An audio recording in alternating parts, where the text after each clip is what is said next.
In this video, we're going to be taking a look at the gear that I bring when I go to a Airsoft Milsim. Starting off with my gun, I have my Mark 18 in this True Spec fabric gun bag. You're going to need to take your gun in a box or a gun bag or a gun case. This one can hold two guns. It has a center divider.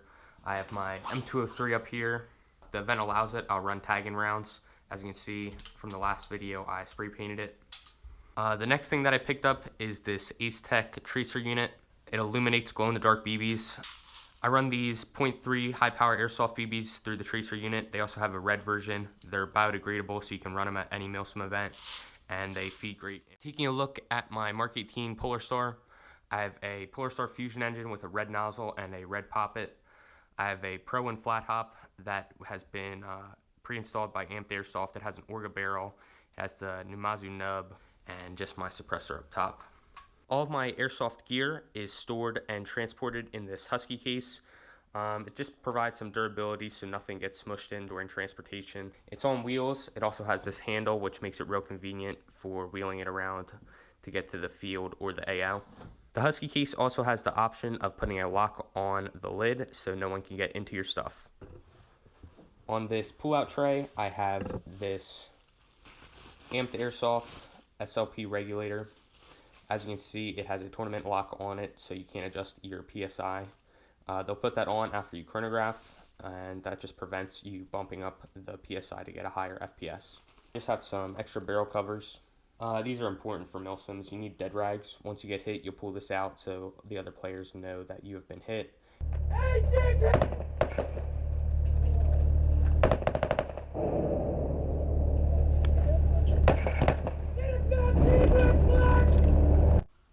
Over here, I have an extra set of goggles. I have a link to Amped Airsoft where you can purchase these. To prevent fogging, I use this paste called Z-Wax.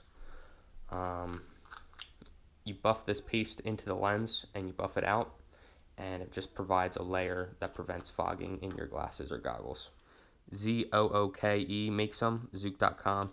They messed up one of my orders, so they threw in this anti-fogs lens cleaner. I also have extra batteries for the EOTech. These are important because you never know if it's been on. The replica EOTechs have a tendency to turn on by themselves, so it's always good to have extra batteries for them. I have this nice LiPo charger that I use to charge the batteries for the Polar Star. I always bring it just in case one of the batteries goes down, but I run two in the stock. A lock and key for the case so nobody gets into my stuff if I'm going to leave my case in the parking lot. I have this gun salve lubricant for my HPA stuff. I have a dead light here, so if you get hit in a dark area, you'll turn that red light on and the other players will know that you've been hit. I have a speaker on here so I can communicate with my teammates. I also have this cord running out which connects to my Howard lights so I can hear my teammates speaking instead of giving away my position through the speaker. I haven't really had any updates on my plate carrier since the last time I made a video on my loadout video. On the dangler pouch, I'll just show you what I have down there. I did a few modifications. As you can see, I have a tag-in flashbang grenade in there. There's plenty of room in this Haley Strategic dangler pouch.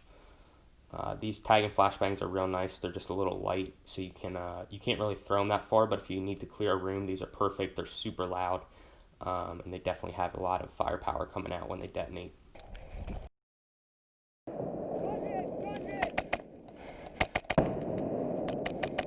I run the Spiritus System 40mm 3-loop, just velcros in to the Haley Strategic dangler pouch. I can have 3 tagging rounds up here. The white ones here, these are impact detonated, so when they hit a hard object, they'll explode.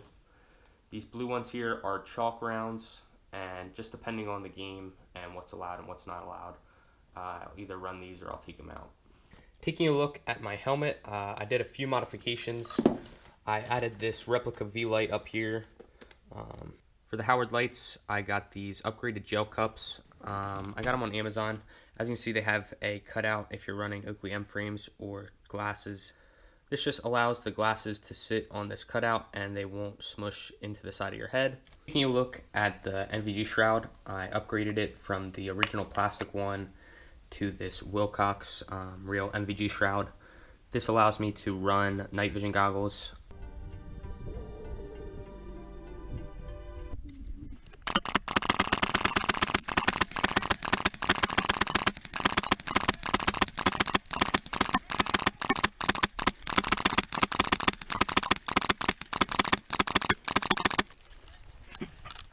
rented some for Battle at the Depot.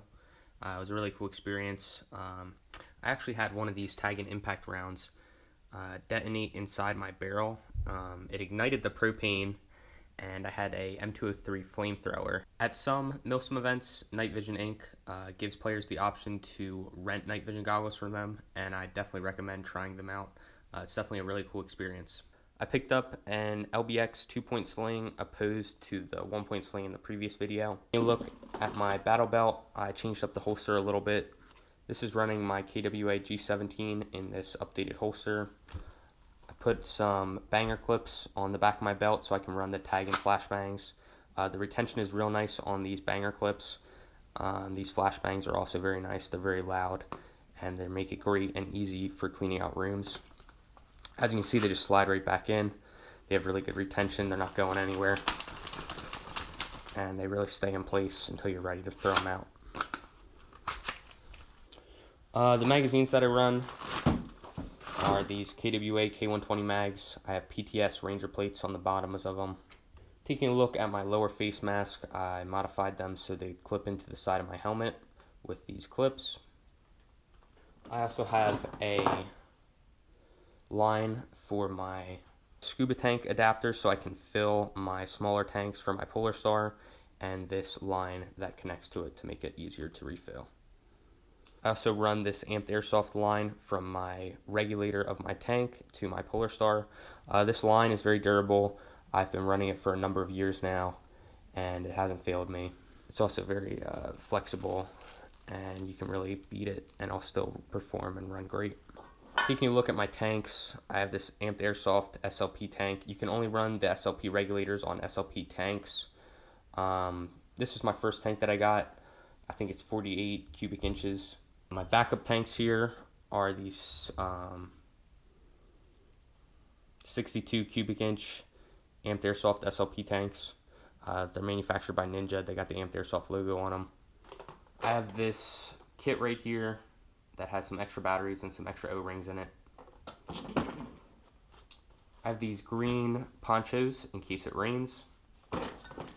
Just some green gas, some propane with an adapter on it so I can fill my pistol. I have this bike lock here, so if I really wanted to, I could secure my Husky case to a table from this handle and no one would be able to take it. I have this Odin speed loader, which makes it really easy to reload my magazines. You just pop it in right at the bottom here and you start cranking away and it fills up your magazine really quickly. I updated it. I upgraded the Odin with this silica inside so it doesn't rattle around as much if you have it on your gear. It really muffles the sound. It's not as clanky as normal BBs rolling around the side of it. That's pretty much what I bring to an Airsoft Milsim. I did a few modifications and updates to my loadout, but if you want to see my full loadout video, check out the link that I'll have up in the corner, and that will pretty much give you all the details to my gear. I go a little more in depth, and I just wanted to share the updates that I did to my current kit, and I'm really looking forward to using it this year.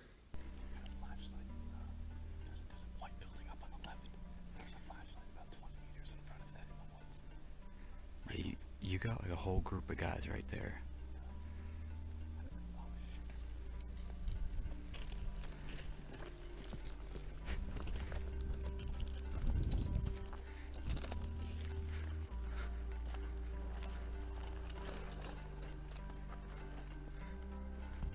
Contact front.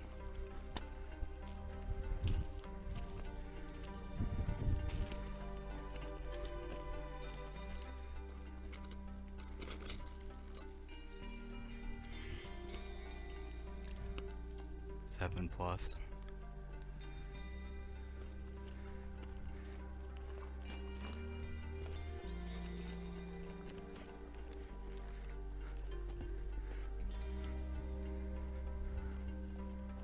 Shh, shh.